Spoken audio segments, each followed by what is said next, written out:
All right. I think we're ready. So I'm going to hand it off. Most of you already know Gabby, who is been the vice president and gets to be vice president again. But more importantly, she does so much social media and media content for SIGS. Those emails that you see going out, the posts on Facebook and Instagram are all done by her. She is an amateur genealogist herself, and we've got, I think, a really interesting topic tonight about what goes wrong when maybe it ain't what you think it is. So, Gabby, I'll hand it off to you. Thank you, Corey. So I think amateur is the key word there. But before we get started, I do want to talk a little bit about some things for housekeeping issues. The first one being that if you are in person and have a question, try to do something so that we get the microphone to you. And that's simply because it's a lot easier for the people online to hear if you actually use that mic, and we're trying to enhance their experience. If you're in person, obviously you get to talk to me. But either way, I will try to restate the question so that everybody in both forums know what's going on. All right. So as Corey said, my name is Gabrielle, and I'm going to talk about what if, despite all of your best efforts, you aren't sure you have the right family. You have puzzle pieces. They aren't going together. They might be two different puzzles. You aren't really sure at this point. So if that's the case, sorry, a lot of more screens open than when I practice right now. So as I went through this presentation, as I started putting it together, it changed and evolved as I looked at stuff and found out stuff. I'm not sure I have an answer. I never was sure if I'd have an answer by the time the presentation came. And I'm not going to show you a lot of things and searches that I've done. It's more of a thought process of if you find yourself in this situation, if you think it might be wrong. And I'm not talking, oh, your ancestor was, you have down, they lived in Philadelphia in 1906, but it was actually Pennsylvania, Pittsburgh in 1906. I'm talking about you have an entire generation wrong. You are wrong, or you think you're wrong. So I'm going to lay out a couple of things, and we're going to start with, what's my fundamental problem here? What am I solving? What is the name of my grandmother's great-grandparent? Now, I realize I could say, what are the names of my great-great-great-grandparents? But in all honesty, it makes more sense for me to say, what are the names of my grandmother's great-grandparents? We have two options. We have Frederick Worth and Catherine, and we have Johann Leonard Worth and Mary Magdalena Kummerer. And you guys don't get to see what's on this side of the screen if you're in the room. We all know there's family names, right? The British give their people these huge, long, elegant names, and then they call them Pudge. And that's what everyone knows them by. That's great. That was my first thought. Maybe these are family names. But for the life of me, I cannot make Frederick and Johann Leonard become a nickname, nor can I make Mary Magdalena become Catherine. So I think we're definitely looking at two different couples is what's happening here. So let's talk about the what if. What if all the research in the family is wrong? What if you went sideways? And Phyllis brought this up. Phyllis is a genius. Phyllis and my mom were volunteering at Humble House one Saturday, and I stopped by to visit, and my mom went, Phyllis thinks we have the wrong family. And I thought about it, and I went, well, maybe, I don't know. What if? And beyond Phyllis being a genius, that's really the benefit, I want to say, of having an experienced researcher or just an outside eye. Sometimes take a look at that problem that you can't crack, because they see things you don't see. We look at our research so much that we don't see the things that might be slipping through the cracks or are glaringly obvious. So this presentation is Phyllis's fault, just so you know. So let's start with what we know or what we think we know. That's what we always tell everyone when they're starting genealogy, right? Start with what you know or what you think you know. Blanche Lenora Worth, that is my grandmother. I know that part. Frederick Christian Worth is my grandmother's father. He is born in Wisconsin. Bessie Hoffmaster is my grandmother's mother, born in Nebraska.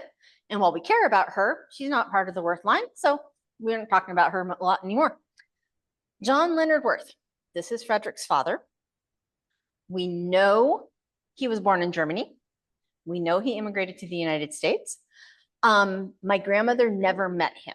And the reason I bring that up is she doesn't have anything in her research that came from him. And what we're looking for are his parents. He died about a year after she was born. So let's talk a little bit about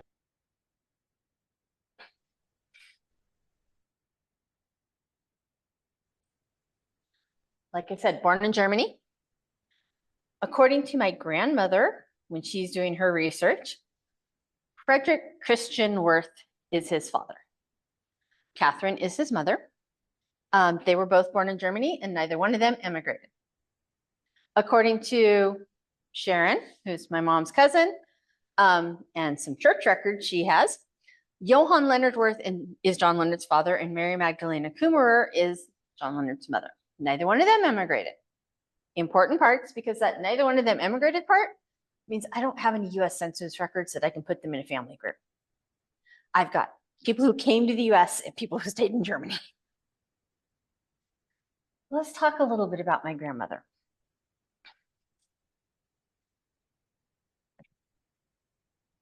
This is my grandmother on her 95th birthday. Her maiden name is Worth. She did extensive genealogy. Extensive, as you will notice, is apparently my favorite word for the next two slides.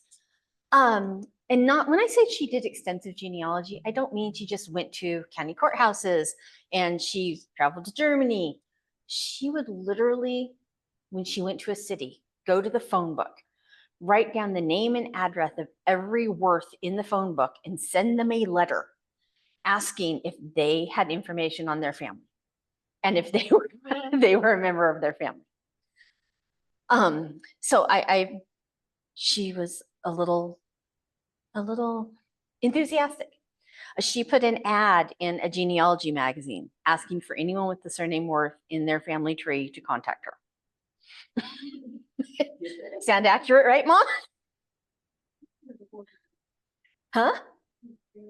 She was very organized. We also have my mom's cousin, Sharon, who has done extensive research. She also traveled to genealogy on a separate, Germany on a separate trip. And she created an extensive chart showing relationships. So these aren't printed out of like family tree or anything. These are a Word document that she created. Now we do have some issues with the research that Sharon has shared, and she hasn't shared all of it. One of them as an example is that she says Johann Leonard, which is the John Leonard born in 1833 who immigrated to America. There's a lot of Johann Leonards in this presentation. I apologize. Arrived in the US through New Orleans. We can't find that. What she says he came over on the ship Lydia. We can't find him. What? Right. So what we did find though is someone who came over on that ship who was 50 years old. Now, my math isn't awesome, but I am pretty sure 1833 to 1853 is not 50 years. So we have other things online that say he came over on a ship called Ava. But again, the names and the dates don't match, or in any ages maybe are close, but all that says is J. Worth came over and he was 19. Well, that's a lot of speculation in my book. So where are the points of contention between my grandmother, Blanche Worth's research, and Sharon's research? Well, the first of all is obviously who John Leonard's parents are. The second one, my grandmother doesn't actually have any information regarding, we know when the census record says he immigrated. Whoever gave that information, that's what we got. She's never found him on a ship. She's never found the ship's manifest. We don't have that information to say he landed this date definitively. She says the family was from Heilbronn in Baden-Württemberg, and I apologize. I don't speak Germany. I'm German. I'm probably going to butcher a lot of those. So if you speak German, I'm sorry. And she says that there were 9 children, so that Frederick and Catherine had 9 children. Sharon, we talked about the shift in New Orleans. She says the family was actually from Hildesbrunn, which is in Bavaria, not Heilbronn, which is in Baden-Württemberg. She says that Johann Leonard Worth the Elder was adopted. But I don't have any proof of that, other than one line in the church record that we may or may not feel is our family. And she says there were 12 children to this relationship. So just a few discrepancies, a few things we got to work out. So let's take a quick look at some of this. So Worth family, according to the church records, this is according to Sharon's research. We've got Johann and Mary Magdalene up there. We've got a lot of Georges. I don't know if there's a sale on Georges, but we got them all. You can see I'm good with most of these dates until we get to George Conrad. So George Conrad is born in 1840. Then Andreas Johann, I don't know why Andreas got a unique name. Nobody else did, but whatever. 1844. For a family that had kids, 1 kid a year for 8 years, that's a big gap. And then another 4-year gap. And then there's less than 9 months between Anna Rosina and Marguerite Barbara, who Marguerite, where did that name come from? So again, I'm not saying this is wrong, but I'm saying I have questions. This is my grandmother's. So a little sparser information. I don't have a lot of birthdates. I'm guessing the dude named Fred Worth is actually not named Fred in Germany. Andrew, we think might be Andreas, but these are also in a different order. So both of these I wrote out in the order that each individual person had them as their birth order. So I'm missing people and the order is not right. And the names are different. I have problems with this one too. So based on the fact that my grandmother says Frederick and Catherine are John Leonard's parents, that's what we've been trying to prove. She got that information off a death certificate. Well, we all know how that can be. It's kind of what the family says is correct, unless you're Sharon, but we haven't been able to find anything. But I don't know that we've really looked. So that's what we're going to solve is how can I go about determining is all this information that we have about Johann Leonard and Mary Magdalena, is that our family, or is there some Frederick and Catherine out there that we don't know about that we need to bring into us? So how do I start this though? Because that's a daunting question when I literally have folders of research. Well, my mom does. I know all the public trees. I know what 90% of them are going to say. They say Johann Leonard and Mary Magdalena. There's a couple that say Frederick and Catherine, but they stop at Frederick and Catherine. And that's all they say is Frederick and Catherine. No, Catherine doesn't have a last name. So do we believe these church records that may or may not be our family? Or do we believe my grandmother? And did my grandmother really not know her great-grandparents' names? They never came over. She never met them. Her father never went to Germany as far as we can tell. We obviously don't know under what circumstances John Leonard immigrated to the US, although we do know he did go back to visit at one point. But it's interesting because I knew a great-grandparent. My children knew 3 of their great-grandparents. So it's possible she didn't know their names. They were in Germany, but it's weird. And how am I going to match up a child who immigrated to the parents who stayed in Germany when I can't definitively say, here's a sibling I can match you to? So my option is I just want to make up a whole family and call it good and move on, because who's going to know? So let's look at my challenges. My challenges are I'm not terribly familiar with this branch of the family. My grandmother had done all this research. Jaren had done all this research. My mom and her sisters helped with this research. I focus mainly on my dad's family. Talked about most online trees. I know what info they're going to tell me. I've only got a few worse Fredericks and Johanns in Germany. Shouldn't be a problem to weed out random ones. We should be good. I'm only limited to what I can find online. I can't travel to everywhere I need to travel to right now. I certainly can't travel to Germany right now. I can send away for information, won't get it back soon. And what do I send away for? I have so little information to ask. I don't know where to start. There's a lot of previous research to go through or ignore. To give you an idea, when I was back in Kansas in 2001, which is where my grandmother was when she passed away, 2021 is when I was back last, I scanned over 3,000 documents of genealogy research. There's probably a good 5,000 to 8,000 documents still there that I didn't get to. And apparently a closet with 3 ring binders that I don't even want to open. So when I say there's a lot of research to go through, there is a lot of research to go through.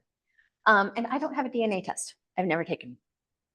So those are my challenges. So what are my opportunities? Well, I don't know the family very well. I have less chance of being emotionally attached to who I want to be my grandmother's great grandparents. I'm not trying to prove it one way or the other. I'm just trying to prove something. I can't always take a DNA test. Something might come up. And the online resources I do have are lots better than what my grandmother had in 1980 and 1990 when she was doing this. So let's make a plan. The first thing I did is I compared the 2 trees I showed you. We'd never actually sat down and taken the 2 trees and looked at them before. We just knew there were 2, but we never sat them side by side and went, wait, why is Johann the oldest here and the 4th oldest over here? That's not right. So we did that. That gave us a lot of interesting things to at least be aware of. I'm not sure I'm going to say it's helpful, but it gave me things I can bounce ideas off. The other thing, I keep talking about this church record. So this church record is in Old German. I don't read German or Old German. So I'm like, I need to see, if I see a document, I want to at least be able to know what my family, can I pick a name out? Obviously, I'm hoping it's transcribed, but if I go see the document to double check it, I want to see that name. So I looked at Johann, and Frederick, and I got to tell you, I'm good with the Johanns in the left-hand column. I have no idea what's happening with any of the Fredericks, and that Johann in the right-hand column, I don't even believe is Johann. I'm like, maybe the girl names will be better.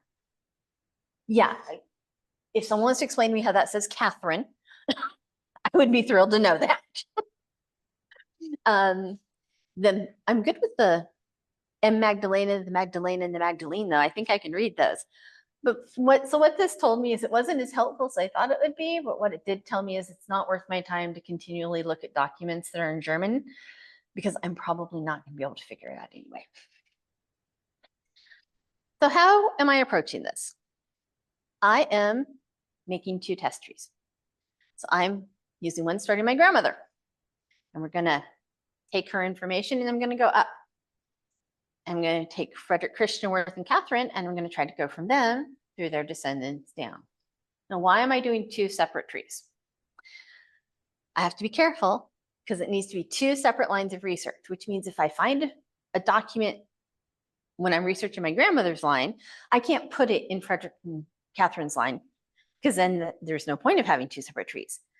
They need to be independent searches that I can then look at and compare and hopefully have enough documentation that matches. So I'm trying to get them to the same place independently. My grandmother up to Frederick and Catherine, if I'm looking at a chart, and Frederick and Catherine down to my grandmother. That makes sense? So how did I start these trees? Well, I'm going to take the information that I can deem to be credible. So Blanche Lenore Worth, it's her name, her birthplace, her birth date. We have documentation for that. I knew my grandmother. I'm deeming that information to be credible. Frederick Christian Worth, which is her father, his name, birth date, birthplace. We have enough documentation on that that I'm confident in those things. I'm going to include his spouse's name just because if I am looking at a family unit in the US, I want to make sure I've got the right one. But I'm not including their other children. So my grandmother was the 10th of 11 children. I may go back to his children or their children, but right now, I just want to try to see what I can get through her. John Leonard Worth, this is the one born in 1833 that immigrated over to the US. What can I deem credible with him? Based off of what? Well, there's a tombstone in Lenox, Iowa. He died in Missouri. He's buried in Iowa. The tombstone is less than helpful. It's very pretty. It says Worth on it. And next to it is a little headstone that says Father. And on the other side is a little headstone that says Mother. And that's what I got. But the records for it do give us death dates and birth dates. So I'm going to go with, at the very least, I can say his year is 1833 is when he was born. I can look at census records to try to get an idea of when he immigrated. Like I said, we do have a census record that shows that. The birth certificates for his kids, well, but they're probably not going to show me anything but Germany. So I can't include his parents because that's my problem. I don't know who his parents are. But I'm including his spouse, again, just so that when I am looking at things in the US, I can get an idea to make sure I'm looking at the right person. So, Frederick and Catherine's tree. What can I deem credible for them? Not a lot. So, using John Leonard's birth date, 1833, I'm going to estimate Frederick Christian is born in 1813 to 1823. Now that's a big assumption because I'm assuming he and Catherine are of a like age. We all know he could have been 40, she could have been 19. But my guess is if that were the case, we would have had other children associated with him at some point. So I'm going with they're of a similar age. When I'm searching, I'm usually doing about 1815 plus or minus 3 years. Because remember, this is a starting point. This is not an absolute. I don't know anything. I know their name. That's all I got. And I'm going to say he's born in Germany. And I'm going to start in Württemberg. And I'm starting there because that's where his son says he was born. I have to start somewhere. So let's talk about, with Frederick and Catherine especially, some of the things that I need to focus on and some of the things I need to worry about. Traps. So just because it's a family name, I look at a record and I go, oh, it's a Frederick and he married, well, it says Caroline, but they have a daughter, Rosina. That might be him. It's about the right age. I don't know that. That's where the little bit of information I have in my brain from helping my mom or hearing her bounce ideas off me, I have to get rid of. I can't make those leaps because that's too big of a leap. Because I'm assuming that's a family name based on what? So because I decide that I need data, I went and looked and said, okay, how narrow do I need to make these searches? You know, if I'm looking for a Jeremy in Germany in 1815, it might not be, I can probably make a broad search and be good to go. So I'm like, what are the most popular names in Germany in the 1900s? And what I got back was not a lot. This is actually the latest date I could find was 1890. You can see there are no Johanns here. There are no Georges. That's good. But we do have a Frederick, which tells me that when I'm doing my searches, I'm going to have to be really strategic about how I'm looking for stuff and what I'm looking for. So the other question I had was, I'm guessing Württemberg, right? Well, is that realistic? Just because Johann Leonard was born in Württemberg, there's no saying that's where most of the family was. So I went and found some maps, plural, because once I go down an internet hole, you guys have to see all of them. So I found this map to test my theory. Is Frederick in Baden-Württemberg? Could he be? So this map, I put in the name Worth, and all those little dots are where Worths are populated. Okay, well, that's handy. This little circle is Baden-Württemberg. That's a good cluster of dots. I'll take that one. But this is present day information. This isn't information from the 1800s. So I found another map. They like to use pillars. This map, I'm like, that little pillar up in the upper right-hand corner in the north of Germany does not make me happy. That's a lot of worse. But I've got a lot down here in this bottom left corner too. Because again, this is data from now. So I'll still take it. It gives me an idea. That particular map also then showed me these clusters. And there's some nice clusters on this map. It also showed me derivatives of worth or other ways that worth could be spelled. Now, again, this is present day, but all knowledge helps. You just need to know when you use it, when you find it. My third map was from 1890. Now I'm 75 years off of when I think Frederick was there, but that's a heck of a lot closer than 150 years off of when I think Frederick was there.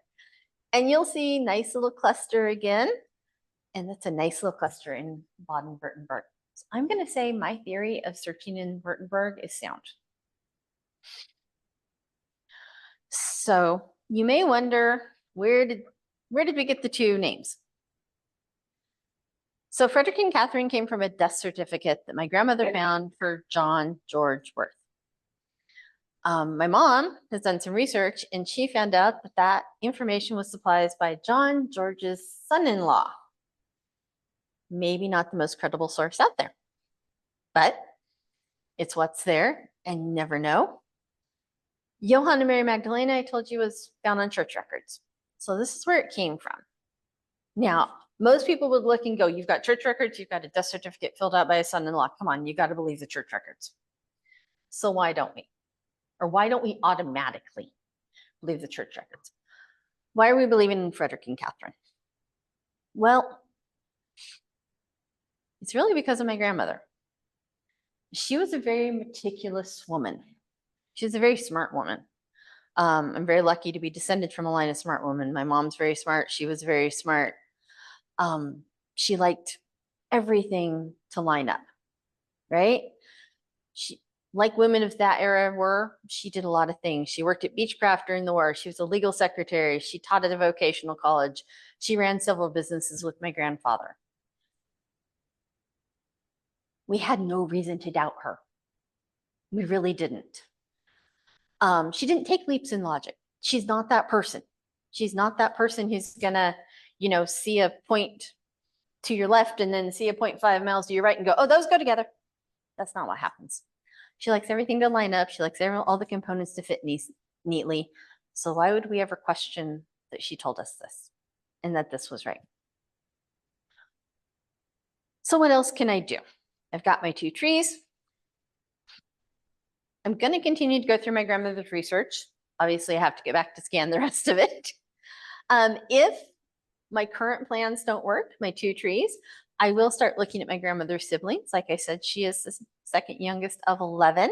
Now, one of those siblings did die when she was 13, so that gives me 9 siblings left. 4 of the siblings didn't have children, so I've got 5 siblings left. If I take Sharon's ancestor, I've got 4 other people I can go look at. And then we talked about having the church records transcribed. So we've been really lucky that people in the society have come through and transcribed parts of them for us, told us words here and there. But it would be nice to have everything on the page transcribed. We know there's notes about immigration. We know there's notes about death. So it would be really nice to know what more than just a word here and there said. DNA tests. Well, like I said, I haven't had a DNA test, but my mom and her sisters have. So what are their results? there's a match to John George Worth. Now, well, I understand how DNA works. We don't have the DNA for John George Worth and John Leonard Worth. All we have is someone who said, this is my grandparent. So if we assume they're correct, then we assume they're related. Okay. We know the person on mom's level is related. That's not the question. But then if they say John George Worth is descended from Johann Leonard Worth and Mary Magdalena Kummerer, where's the proof that they have it's different than what we have? What are a few other things we can look at to try and solve this? Well, naturalization records. Everyone says there was a big presentation at SIGS before COVID. I don't remember if you guys remember it. And they are showing all this stuff you can get from naturalization records. Just request a naturalization packet. You'll get everything. We have this card. And I'm not even sure if this is the correct card, by the way, because there's a couple in the research. And I just grabbed one at random. My mom has written to get the naturalization papers. Their response was, everything on the card is what we have. It's less than helpful. So moving on. Looking through grandma's research, actually, in this cool little book that she wrote that we're going to talk about a little more. There's a letter that John Leonard, born in 1833, immigrated to the US, wrote to his son, Frederick Christian, which is my grandmother's father, in 1910. In the letter, John Leonard says he's going to see his brother Fred. I have a name I can associate with him. I know that's his brother. He also mentioned he had brothers and sisters still in Germany. So we know he's not an only child. I don't know what order they're in, but I know part of his family at least stayed in Germany. That doesn't solve anything, but it gives me more than I had 10 slides ago. What else was in this letter? This was an awesome letter, by the way. The ship arrived in Bremerhaven. They mentioned going to Bremen, Heidelbrand, and Eckartshausen.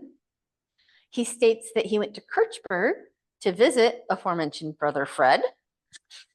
And one of the things I looked is there a Fred in both families. Well, there is a Fred in my grandmother's tree, and there is a George Frederick in the church records. I'd probably take that. So happy dance. Every place except for Kirchberg is in Baden-Württemberg, including Schwabisch Hall. And all of those names are in our research. And Kirchberg is about 130 miles northwest of Baden-Württemberg, of actually about Heidelberg. So that's all in the same area. So this is another thing that not only did I get Fred's name, but I got even better feeling that Württemberg is where I need to focus my research when I'm looking for Frederick and Catherine. Okay, so I have a couple other things to talk about, but first of all, I want to hear what you guys think. Are there things I haven't thought about? Do you have an opinion on the correct couple? Anybody? Have you ever looked at the church records? I do. We have copies of the church records. And that's what some people in the society have been nice enough to write on for mom and give her some, kind of, this word means this and this word means this. So we have looked at the church records. Yes. Yeah, hence the handwriting. Yeah, you have to learn Old German. Yeah, that one little snippet was actually of the church, the actual church record is, yeah. Anybody else? Oh, yes. Hi. Have you looked for the immigration record of when he did his visit? Because up through World War II and beyond, you can find families that just went to Europe for a visit and came back. So John Leonard, have I looked for his immigration record when he did his 1910 visit? I have not, because I actually did not know about that visit until 3 days ago. Well, you did. Oh, you looked for it? Did you find it? Oh, well, you seem. Okay, so he came back through Ellis Island. Did it have any information on, yeah, but see, it didn't have any parentage information. But that's a great question, Lisa. Yeah. If you're, working, you said you have an opinion, I'm guessing you're working, because I've been to those areas. Uh-huh. You go down to Brennan, straight through the Hunt, that doesn't lead you to Gloria, that's not the road you take. to Right. the area. That's too far. The kingdom of Wharton was from 1806 to 1910. Right. And they had come.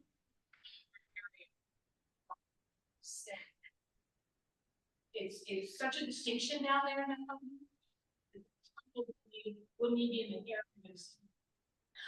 Right, and that's why, so the death certificate that says Frederick and Catherine actually does say Württemberg on it. It's Sharon's research that says it's Hildesbrunn, which is in Bavaria. And that was my thought too, is that's too big of a distinction. And we either get that they're from Württemberg or occasionally it'll say Prussia, but their documents, we can't prove they would have said it or somebody would have written it for them. Right.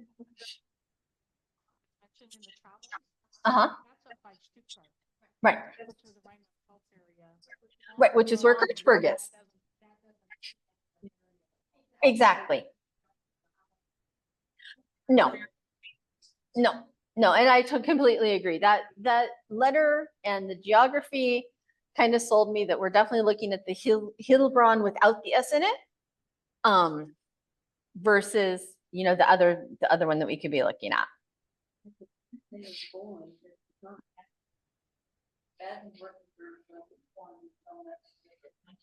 Right. But I'm still going with what I can find. But yeah, but that general area at least, because I have to, I mean, Germany's a big town. They're named Worth, they're named Johann, they're named Frederick. I've got to narrow it down somehow. So that's where I'm starting. And this, I think, is going to be a trial and error thing because I feel like I'm on an episode of Mythbusters right now and that failure is always an option. That's what could happen with Frederick and Catherine. We could just fail spectacularly. Yes, Corey? Yes, the microphone, the audience mic's having a little trouble picking up things that aren't Uh-oh. jammed right in their face. So you may, and I don't want to be that rude, so you may need to repeat some of the stuff as we go forward. Okay. I'll do my best of picking that up, but. Perfect, thank you. So anyone else in here or online have comments, thoughts? Yes, ma'am? You had mentioned that your mother and Your sisters had taken a DNA test. Mm-hmm. Was it ancestry or? Yes, ancestry Okay. DNA test, yeah. Did you, when you looked at their results, what area of Germany did their genetic information focus in on? That same area, Okay. yeah, yeah. So I think I would say I'm 99% certain that is the area of Germany I need to focus on, which is good to be able to narrow it down to that Baden-Württemberg, whatever it's called at the time frame I'm looking, that area. All right. Well, what do I think about the church records?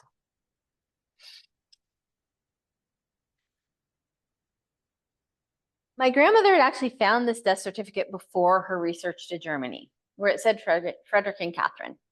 So she dismissed the church records, which I think is interesting. And that goes back to, remember where I said, one of my opportunities is that I don't have an emotional investment in who I find. I'm not trying to prove a document. I'm not trying to say, oh, I really want Frederick and Catherine to be my relatives. I just want all the documentation to line up. As far as the data on the church records, it shows Johann Leonard Wirth, born to Johann Leonard Wirth and Mary Magdalena Kummerer on October 9th, 1833, which is the birth information that we have for our Johann Leonard Wirth. It also shows Johann George Wirth, born, I forgot to put this in, 1838, I believe it is. which is the same information we have for the Johann George Worth in our tree. Now, I am perfectly willing to say there's more than one Johann Leonard Worth born on October 9th, 1833 in Germany. I am not so sure I'm willing to say that there's a Johann Leonard Worth born October 9th, 1833, who then has a brother who's Johann George Worth, born in 1838.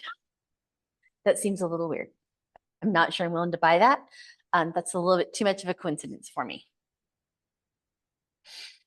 So, when we talk about church records, that's where I am. So does this mean I'm going to stop searching? I'm not. Because the question's been raised, and I think there's still enough ambiguity that it's worth trying to see if Frederick and Catherine exist, first of all, if they're part of our family, and what we can do if they are to make everything line up.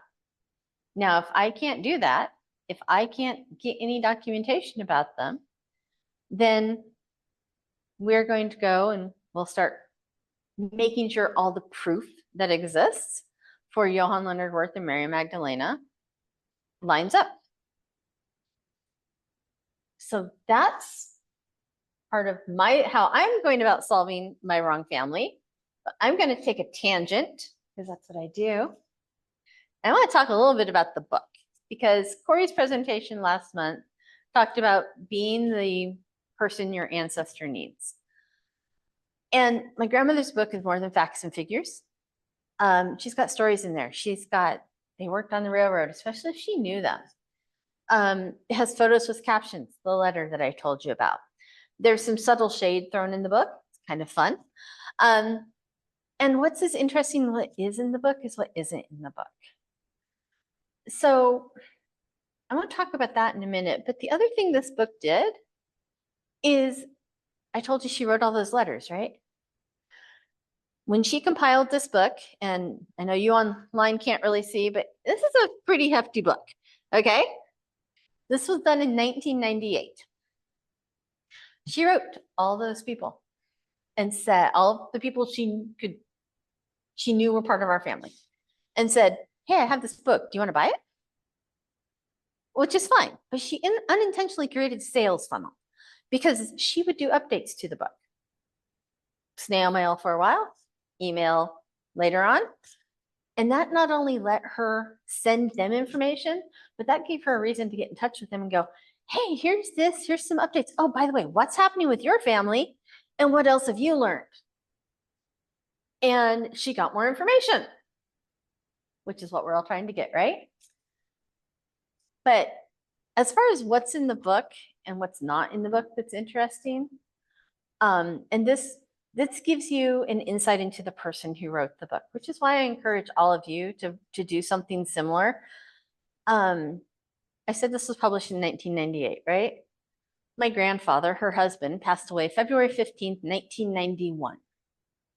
Guess what's not in the book? His death. Her brother passed away in 1996.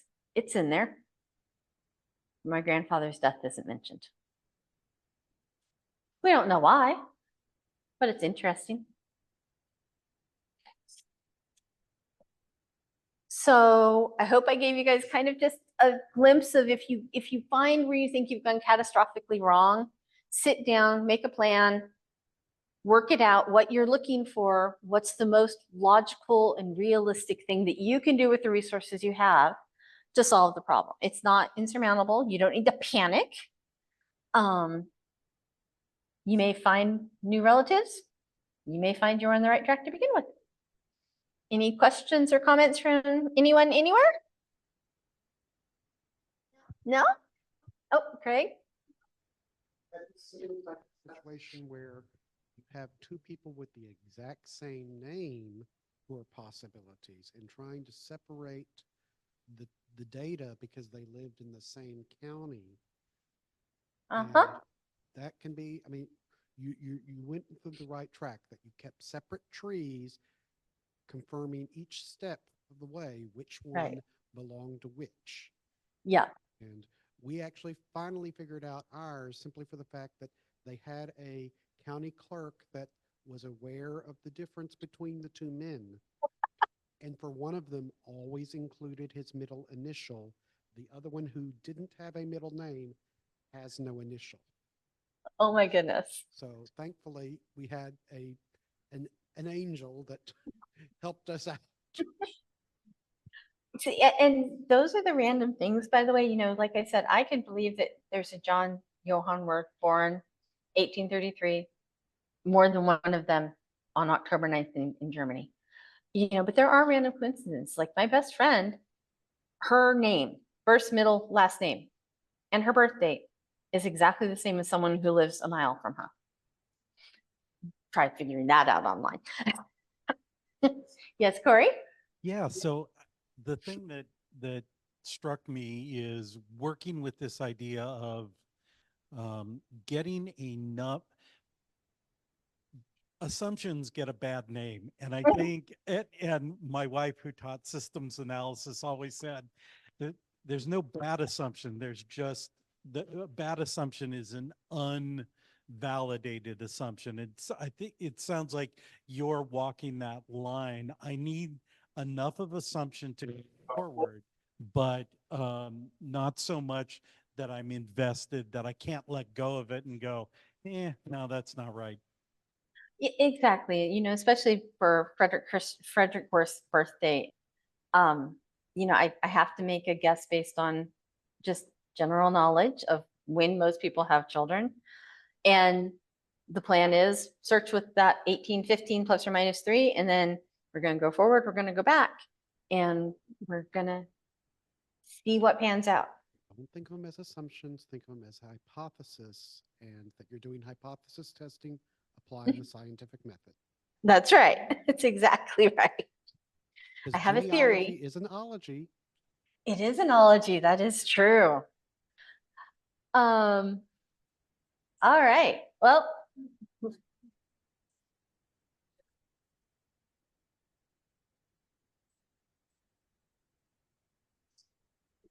so mom's DNA says Germanic Europe. That's all. It's not nice and specific, although Craig's helping her. So stay tuned, people online. There might be more cool stuff.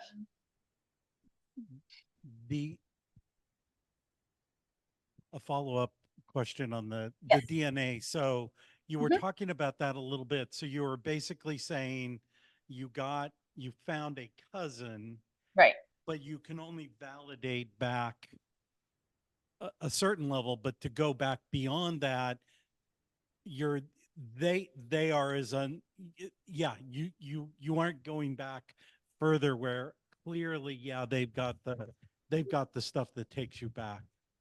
Right. They don't have, they have what most of the trees have, and whether they validated it or just pulled it and went, "Ooh, look, name, click, put it on my tree," I don't know.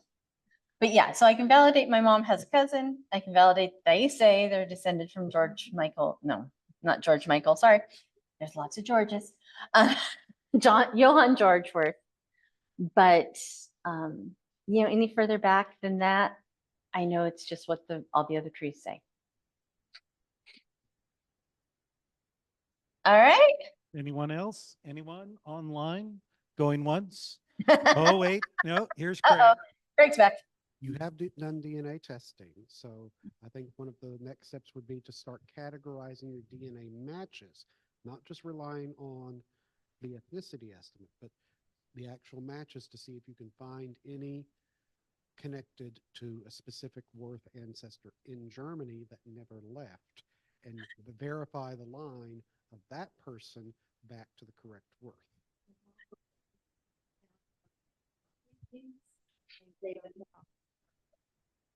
They would not talk to her on the phone. They did not want anything to do with her because she was an American, and they did not trust anything. Right. And that's where mom's talking. My mom, her grandmother went back, and one of the relatives she found in Germany didn't want to talk to her because she was American. And that goes kind of back to what I said, where we have an idea of why John Leonard left Germany. Sharon has an idea. I don't agree with Sharon's idea, but I don't agree with a lot of Sharon's ideas. Um, and we don't know what the familiar relationship was when he left. You know, maybe there's a reason that his parents were never spoken about. So yeah, family's fun, isn't it? That it's sort of interesting. I've seen other people in my family go back to wherever, and it's a real mixed uh reception. Some places you go and they're just bringing you into the house and everything, and other places they're like, you know, please don't trample the tulips as you leave, and don't come back. So it's interesting to see how that works out. Maybe that's where online is a little easier, but you never know. Yeah, I've got some relatives in Oklahoma that won't talk to us apparently. But yeah, I think, you know, I think Craig, you're right. Taking mom's DNA now and kind of seeing what we can go back is the best next step while I'm kind of trying to fill out that tree. And as a coincidence, I think that's part of what the tool shed on May 15th is doing, isn't it? Wow, look at that. What a tie-in. I don't know what the bleeds method is, but if you Yep. don't know, and you're dividing up your matches into groups based upon the internal matching between the matches. Right. Which grandparent they belong. So there we go. That's our next step. More plan. I love more plan. There you go. All right. Well, thank you, everybody. Thanks for coming to see us. Great. And thank you all. I want to open up for any last set of questions about anything going on in the society, particularly those of you online, because I'll let you guys drop off. And I'm telling you, you guys are missing out. Amy's snickerdoodles were worth the trip all the way over here to the park. So I'll have a few for you. But yeah, looks like we're okay there. So I'll be letting them drop off here. And any questions here internally? All right. Well, there's still some tea and some cookies, and we got a few minutes. So if anyone has questions about general stuff, we can chat for a little bit longer. All right. And thank you all. Thank you all online.